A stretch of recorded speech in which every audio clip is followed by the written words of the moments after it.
శ్రీమన్నూపురశంఖచక్రతులసీమాలాధరం కేశవం ప్రాజత్కుండలకంకణం చ గదినం పీతాంబరాలంకృతం శ్రీవత్సాంకితవక్షసం మధురిపుం హస్తైశ్చతుర్భిర్యుతం శుభ్రాజత్కనకాంగదం మురరిపుం సచ్చిత్సుఖం భావయే పాథస్సంయుతమేఘసన్నిభతనుః ప్రద్యోతనస్యాత్మజః నృణాం పుణ్యకృతాం శుభావహ బభుః పాపీయసాందుఃఖకృతో శ్రీమాన్ దక్షిణదిక్పతిర్మహిషగో భూషాంబరాలంకృతః ధ్యేయः సంయమనీపతిః పితృగణస్వామీ యమోదండభృతు కిరీటోజ్వలం వస్త్రభూషాభిరామం విచిత్రాసనాసీనమిందుప్రభాస్యం నృణాం పాపపుణ్యాని పత్రే లిఖంతం భజే చిత్రగుప్తం సఖాయో యమస్య. పితృయజ్ఞం గరుడ పురాణం. గరుత్మంతుల వారికి శ్రీ మహావిష్ణువు పితృదేవతల్ని ఉద్దేశించి ఈ లోకాన్ని నుంచి శరీరత్యాగం చేసి వెళ్ళిన వాళ్ళని గురించి వాళ్ళ యొక్క ఔర్ధ్వదైహిక క్రియలు ఈ భూలోకంలో ఈ లోకాన్ని విడిచి వెళ్ళినటువంటి వారి పుత్రులు పౌత్రులు దౌహిత్రులు వగైరా వాళ్ళు చేసే క్రియలు, అలాగా వెళ్ళినటువంటి వాళ్ళ యొక్క పారలౌకిక సుఖదుఖాది విశేషాలు, ఇలా అనేకం విషయాలు మాట్లాడుతున్నారు. స్వభావసిద్ధంగా అన్నీ కూడాను నైమిషారణ్యంలో శౌనకాది మహర్షులందరూ సూత మహర్షిని గురువుగా పెట్టుకుని వారి వలన అనేక పురాణాలు విన్నట్లుగా మనకి ఇతిహాస పురాణాల్లో అనేక చోట్ల వినపడుతోంది. అయితే అసలు గ్రంథకర్త వేదవ్యాస మహర్షి. ఆయన అష్టాదశ పురాణాలు రచించారు,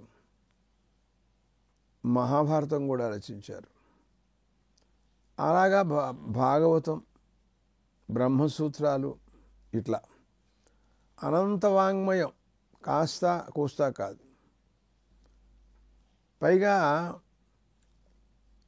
ఆ విజ్ఞానాన్ని అంతటినీ కూడాను వారు అలా రచించడానికి గల కారణం కూడా వారు చెప్పిన మాట ఏమిటంటే, కలియుగానికి ముందు ఉన్నటువంటి యుగాలలో, కృతయుగం త్రేతాయుగాదులలో మానవులందరూ కూడాను దీర్ఘాయుష్మంతులై వేల సంవత్సరాలు జీవనాన్ని గడిపినటువంటి వాళ్ళు అనేక సంవత్సరాలు అలా వేదాధ్యయనాలన్నీ కూడాను చేస్తూనే ఉండేవారు. కానీ రాను రాను క్రమక్రమంగా ధర్మానికి ప్రాబల్యం తగ్గిపోతోంది. కృతయుగం ధోరణి తర్వాత యుగాల్లో ఎందుకుంటుందండి?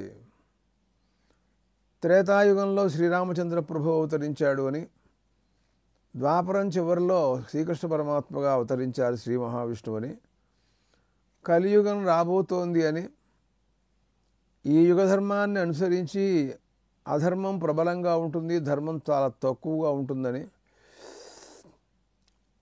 ఇప్పుడు ఈ కలియుగంలో ఉన్నటువంటి వాళ్ళకి ఆయుర్భాగ్యం చాలా తక్కువని, వీళ్ళు సమస్త వేదాధ్యయనాలు చేయలేరని, అయినప్పటికీ వేద సారం, వేదాల్లో ఉండేటటువంటి పరమతాత్పర్యం, రహస్యాలన్నీ కూడాను వాట్లని వేదాధ్యయనం చేయకపోయినా పురాణాలు చదువుకున్న ఆ రహస్యాలన్నీ కూడాను తెలుసుకోవడానికి అవకాశం ఉంటుందని దయాదృష్టితో ఇన్ని వేదాలలో ఉండే సారాంశాన్ని ఎవరు గ్రహించగలరు? దాన్ని అంతటినీ కూడాను మనస్సులో ఉంచుకుని ఇతిహాస పురాణాలు ఎవరు రాయగలరండి? ఇది కేవలం అవతార పురుషులు చేయవలసిన పనే కానీ సామాన్యుల వల్ల కాదు. వేదవ్యాస మహర్షి కూడాను ఏకవింశతి అవతారాలలో ఒక అవతార పురుషుడు అని, శ్రీ మహావిష్ణువు యొక్క ఈయన అంశావతారం అని చెప్తారు. కృష్ణద్వైపాయనుడు అని పేరు కూడా ఉంది ఆయనకి. అచతుర్వదనో బ్రహ్మ ద్విబాహురపరో హరి అపాలలోచన శంభుర్ భగవాన్ బాదరాయణ అన్నారండి. అచతుర్వదనో బ్రహ్మ, ఆయన సాక్షాత్ బ్రహ్మ అనుకోవయా. అదేమిటండి, బ్రహ్మగారైతే 4 ముఖాలు ఉండాలి కదా, ఈయనకి లేవు కదా అని అడుగుతారు. 4 ముఖాలు లేని బ్రహ్మ అనుకోవయ్యా బాబు. ద్విబాహురపరో హరి అన్నాడు. ఆయన శ్రీ మహావిష్ణువేనయ్యా అన్నాడు. అదేమిటండి, మహావిష్ణువు అయితే ద్విబాహురపరో హరి, 4 బాహువులు ఉంటాయి అని చెప్తారు కదండి. 2 బాహువులే కలిగినటువంటి మహావిష్ణువయ్యా. ఆయన సాక్షాత్ శంకరుడయ్యా వేదవ్యాస మహర్షి అన్నాడు ఒక ఆయన. అదేమిటండి, ఆయనకు నుదుట నేత్రం ఉంటుంది శంకరుడికి, ఈయనకి లేదు కదా, ఈయన ఎలాగా శివుడవుతాడండి అని అడిగితే, నుదుట నేత్రము లేని శివుడు అనుకో, ఇంకా ఏం చెప్పమంటావు నన్ను అంటే త్రిమూర్తి స్వరూపం అన్నమాట ఆయన. అలాంటి వాడు కాబట్టి ఆయన సమస్త పురాణాలు, సమస్త వేదార్థ రహస్యం అంతా దాంట్లో పెట్టాడయ్యా. అసలు శాస్త్రకర్తలు చెప్పే విషయం ఏమిటో తెలుసా నీకు? ఇతిహాస పురాణాభ్యాం వేదార్థం ఉపబ్రహ్మయేత్ అని అంటారు వాళ్ళు. వేదార్థం తెలుసుకోవాలి అంటే ఇతిహాస పురాణాలు ఉండాలి, అది చదివితే కానీ నీకు వేదార్థం సమగ్రంగా తెలియదు అని వీళ్ళు చెబుతారు. అంటే అదంతా వేదార్థమే. అందువలన అలాంటి ఇతిహాస పురాణాలలో గరుడ పురాణం చాలా విశిష్టమైనటువంటిది అని మనం చెబుతున్నాం. అంతేకాదు ఇంకా అనేక పురాణాలు, అన్ని పురాణాలు అలాంటివే. ప్రకృతంలో మనం గయాక్షేత్ర మహిమ, దాని గురించినటువంటి విచారణ మనం చేస్తున్నాం. సహజంగా ఇది ఎక్కడ ఏ పురాణం గుళ్ళో ఏ విషయం మాట్లాడినా అన్నీ నైమిషారణ్యానికే చెందుతాయి. అన్నీ శౌనకాది మహర్షులు వింటున్న విషయాలే, అన్నీ సూత మహర్షి చెప్పినటువంటి విషయాలే, అన్నీ వేదవ్యాస మహర్షి రచించిన విషయాలే, అన్నీ శ్రీ మహావిష్ణువు చెప్పినవే. అంతే. సనకాజ్జైర్మహాభాగై దేవర్షి సచ నారద సనత్కుమారం పప్రచ్ఛ ప్రణమ్య విధిపూర్వకం. అక్కడ సూత మహర్షి శౌనకాదులతో చెబుతున్నారు. నారద మహర్షి అండి, మన ఈ పురాణ పరంపరలో నారద మహర్షి గురువు గారు. ఆయన మిగతా పురాణాలన్నిటి కూడా ఉపదేశం చేశారండి. వాల్మీకి రామాయణం ఉంది, వాల్మీకి మహర్షి రచించినటువంటి రచన, దాన్ని కూడాను నారద మహర్షి ఉపదేశం చేశారండి. అలాగే భాగవతం దగ్గరికి వచ్చేటప్పటికల్లా ఆయన యొక్క ఉపదేశమే దాంట్లో కూడా ఉంది అన్న సంగతి భాగవతంలో కనపడుతోంది. అంటే నారద మహర్షి, మహావిష్ణువు వీళ్ళు లేకుండా అసలు పురాణాలే ఉండవు. ఇక్కడ ఒకానొకప్పుడు నారద మహర్షి, ఆయన దేవర్షి అని బిరుదు. దేవతల్లో కల్లా ఋషులు అంటే మానవలోకంలో ఋషులు అవటం కాదు, దేవతాలోకంలో ఋషి. ఆయన మహావిష్ణు భక్తుడు, సమస్త లోకాలు హరినామస్మరణం చేత తిరుగుతూ ఉంటాడు. ఆయన పురాణాలకు అన్నింటికీ గురువుగారు. వేదవ్యాస మహర్షికి కూడాను ఆయన గురువుగారు. నారాయణం, పద్మభువం, వశిష్ఠం అని మనం ఇవన్నీ చెబుతూ ఉంటాం. సనకాది సనందనందరూ కూడా సనక, సనందన, సనత్కుమార, సనత్సుజాత మొదలైనటువంటి మహాత్ములు, ఊర్ధరేతస్కులు, వీళ్ళు జ్ఞానవైరాగ్య సంపన్నులు. సృష్టి ఆదిలో బ్రహ్మదేవుడు వీళ్ళను సృజించాట. వాళ్ళు శమధమాది సాధన సంపదతో వాళ్ళు ఎప్పుడూ ప్రకాశిస్తూ ఉంటారు. ఎప్పుడు కాంతితో ప్రకాశిస్తూ ఉంటారటండి. చాలా అల్ప వయస్సులో ఉంటారు. మనలాగా వయస్సు మారిపోవటం, పెద్దతనం రావటం, ముసలితనం రావటం అవి ఉండవు వాళ్ళకి. ఎప్పుడూ ఒకటే విధానంలో ఉంటారు. అటువంటి వాళ్ళందరితో కూడినటువంటి వాడి ఒక రోజున సనత్కుమారుడు వారి దగ్గరికి నారద మహర్షి వెళ్ళేటండి. ఈ కథ మనకి ఇంకో చోట చాందోగ్యోపనిషత్తులో కూడా ఉంది. సనత్కుమారుడు వారి దగ్గరికి నారద మహర్షి అధ్యాత్మ విద్యోపదేశం కోసం వెళ్ళాడు. వెడితే ఆయన అన్నారు, నువ్వేమి ఎందుకు వచ్చావు అని అడిగాడు. ఏం లేదని అధ్యాత్మ విద్య తెలుసుకుందామని, ఏదో ఎన్ని తిరిగినా ఏం చేసినా శోకమోహాలు పోవటం లేదండి, దానికి మార్గం ఏమిటో నాకు అర్థం కావటం లేదు, తమ దగ్గరికి వచ్చినట్లయితే తమరు ఉపదేశం చేస్తే దానివలన నాకు శోకమోహాలు పోతాయేమో అని వచ్చాను అని చెప్పాడు. అసలు శోకమోహాలు పోవడం అనేటటువంటి మాట అది జ్ఞానం వల్ల సాధ్యమయ్యేది కానీ బ్రహ్మజ్ఞానం వల్ల కుదురుతుంది కానీ మరో రకంగా కుదరదు అసలు అది. కాబట్టి ఇప్పుడు ఈయన బ్రహ్మజ్ఞానాన్ని కాంక్షించి సనత్కుమారుడు వారి దగ్గరికి వచ్చాడు అని మనం చెప్పాలి. అదే కదా రహస్యం. అప్పుడు ఆయన ఏం చేశారంటే, ఇంత బ్రహ్మజ్ఞానాన్ని ఇతనికి ఉపదేశం చేయాలి అంటే ఇతను ఎంత యోగ్యుడు అనే విషయాన్ని ఆలోచించాలి. అంటే యోగ్యుడంటే నారద మహర్షి కాబట్టి ఇంకా యోగ్యతలో ఇబ్బంది ఏం లేదుగా.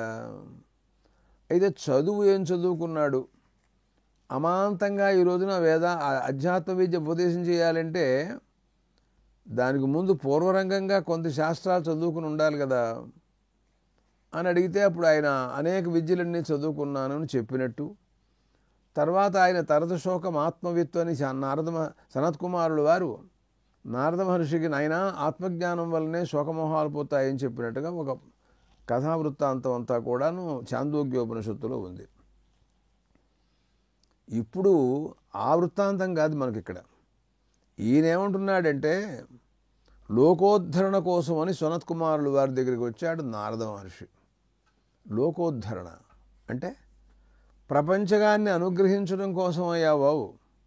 సనత్కుమార మే బ్రూహి తీర్థం సర్వోత్తమోత్తమం తారకం సర్వభూతానాం పఠతాం శృణ్వతాం తథా.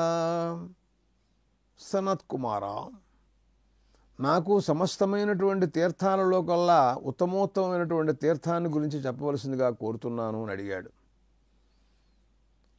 అంటే తీర్థాలు అంటే గంగాది తీర్థాలు, లేకపోతే క్షేత్రాలు కూడా తీర్థాల కింద సమానమే. అట్లాగే ఉత్తమోత్తమైనటువంటి తీర్థం, క్షేత్రం కానీ తీర్థం కానీ ఇలాంటివి నాకు కావాలి. అది ఆ వృత్తాంతాన్ని ఎవరైతే వింటారో చదువుతారో అలాంటి వాళ్ళందరికీ కూడాను అజ్ఞానం పోయి వాళ్ళు కూడా ఉత్తమ స్థితిలో ఉంటారు. ఏ విజ్ఞానం వింటే వాళ్ళందరూ అలాంటి పరిస్థితులు ఉంటారో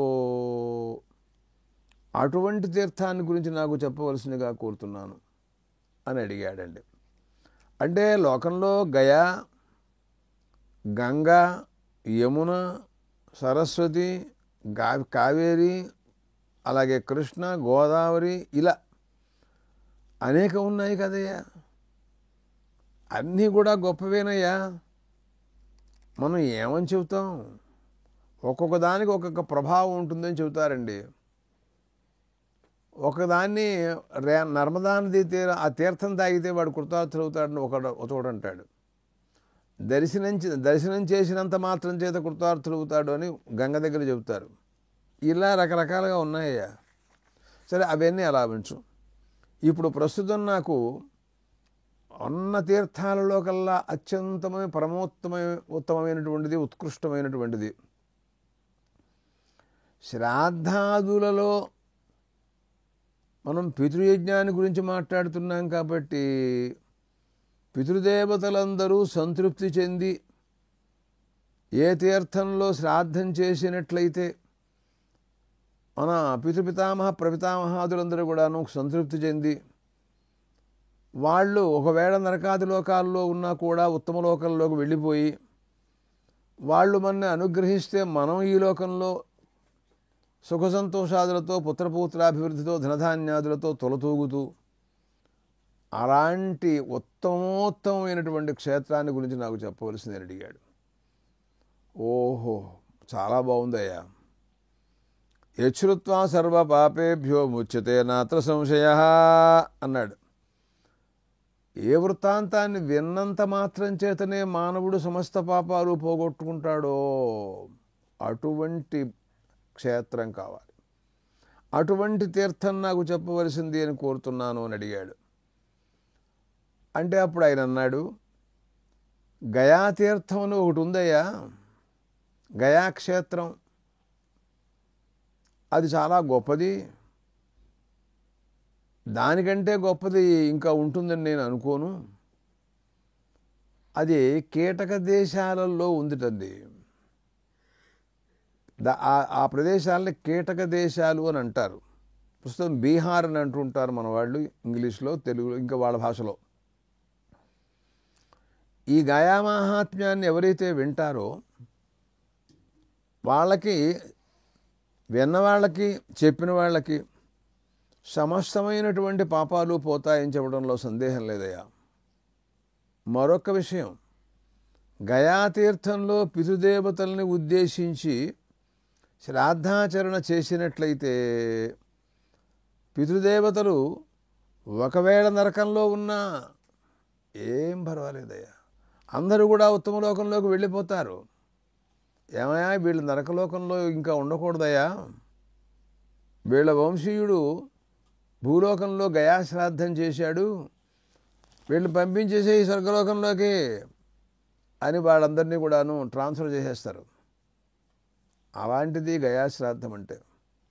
కాబట్టి అలాంటి గయను గురించి, గయాతీర్థాన్ని గురించి నేను వినాలని మహా కుతూహలంగా ఉన్నానయ్యా. తమరు జ్ఞానులు, పుడుతూనే జ్ఞానవైరాగ్య సంపదతో పుట్టాడండి సనత్కుమారులు వారు. అలాంటి మహాత్ముని అడిగాడు నారద మహర్షి. దీనిపైన అనేక పురాణాల్లో ఉండే విశేషాలు, బృహన్నారదీయ పురాణం అని ఒక పురాణం ఉంది. దాంట్లో ఉత్తర భాగంలో మోహిని వసు సంవాదం అనేటటువంటి దాంట్లో గయా మహాత్మ్యాన్ని గురించినటువంటి విశేషాలు అక్కడ కూడా ఉన్నాయి.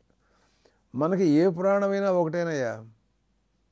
గరుడ పురాణం ఏమిటి, వాయు పురాణం ఏమిటి, బృహన్నారదీయ పురాణం ఏమిటి, ఏదైనా మరి పితృయజ్ఞాన్ని గురించి ప్రతిపాదన చేసేవే కదయ్యా. ఆ కీటక దేశాలలో ప్రస్తుతం మహారాష్ట్ర, అది బీహార్ రాష్ట్రం, అది గయాక్షేత్రం అక్కడ ఉంది. తర్వాత ఆ ప్రభుత్వం వారు ఆ పేర్లేవో మారుస్తూ ఉంటారు, మనకొద్దు. మన సంస్కృత భాషా మర్యాదలు అనుసరించి పురాణాల్లో ఉన్న ప్రకారంగా కీటక దేశాలు దానికి పేరు. దీంట్లో పితృగీత అని ఒకటి ఉందయ్యా. అది కనుక విన్నట్లయితే గయ యొక్క మహిమ, గయాక్షేత్రం యొక్క ప్రాశస్త్యం స్పష్టంగా నీకు తెలుస్తుంది. దాంట్లో ఏముందంటే కొన్ని విశేషాలు మనం విందాం. శౌనకాది మహర్షులందరూ వింటూనే ఉన్నారు, సూత మహర్షి చెబుతూనే ఉన్నారు. అట్లాగా సనత్కుమారులు వారిని అడిగాడు నారద మహర్షి. వారు చెప్పగా వీరు వింటున్నారు. ఏష్టవ్యా బహవః పుత్రా యజ్ఞే కోపి గయాం వ్రజేతు యజేతవా అశ్వమేధేన నీరం వా వృషముత్సృజేతు. ఏమో సంతానం ఎక్కువ మంది ఉండటం చాలా అవసరమయ్యా. ఎందుకంటే అంతమందిలో ఏ ఒక్కడైనా గయాశ్రాద్ధం చేయటం కోసం పూనుకుంటాడు అని పెద్దవాళ్ళందరూ చెబుతున్నారు. అంటే అందరూ చేస్తారంటే గొప్ప విషయమే. ఒకప్పుడు కొంతమంది చేయటానికి వీల్లేక, చేయటానికి బుద్ధి పుట్టక, ఏదో కారణాంతరాలు, అవన్నీ మనకెందుకు గొడవ. వాళ్ళు ఆ రకంగా చేయనప్పుడు ఏ ఒక్కడైనా వెళ్ళి గయాశ్రాద్ధం చేస్తాడేమో, ఎక్కువ మంది సంతానం ఉంటే గొప్ప విషయము అని ఈ మాట ఆ పితృగీతలో ఉండటమే కాక అనేక చోట్ల కూడా ఈ వాక్యాన్ని మనం చెబుతూనే ఉన్నాం. నువ్వు గయాశ్రాద్ధాన్ని అంత తేలిగ్గా తీసుకోమోక. అసలు మిగతా యాగాలు చెయ్యి మాను, నాకు అనవసరం విషయాలు. అశ్వమేధ యాగం కూడా చేయలేమయ్యా మనం ఈ రోజుల్లో. అశ్వమేధ యాగం అంటే అంత నీకు తేలిగ్గా ఉందా? అది క్షత్రియుడే చేయాలి, కానీ బ్రాహ్మణులకి వైశ్యులకి మిగతా వాళ్ళకి ఎవరికి కూడాను అశ్వమేధ యాగం చేసే అధికారము లేదు. మరి మిగతా వాళ్ళ సంగతి మన గతి ఏమిటి? దాని బదులుగా పోనీ గయాశ్రాద్ధం చేస్తాను, నీలం వా వృషముత్సృజేతు, వృషోత్సర్జన ప్రక్రియ అదైనా చేయొచ్చయ్యా. ఏది చేసినా చేయకపోయినా గయాశ్రాద్ధమైనా కనీసం చేయవయ్యా. అందువలన చాలా గొప్ప విషయం అది. అటువంటి క్షేత్రాలలో కల్లా గయాక్షేత్రము చాలా గొప్పది అని ఆయన సంగ్రహంగా ఒక మాట చెప్పారు.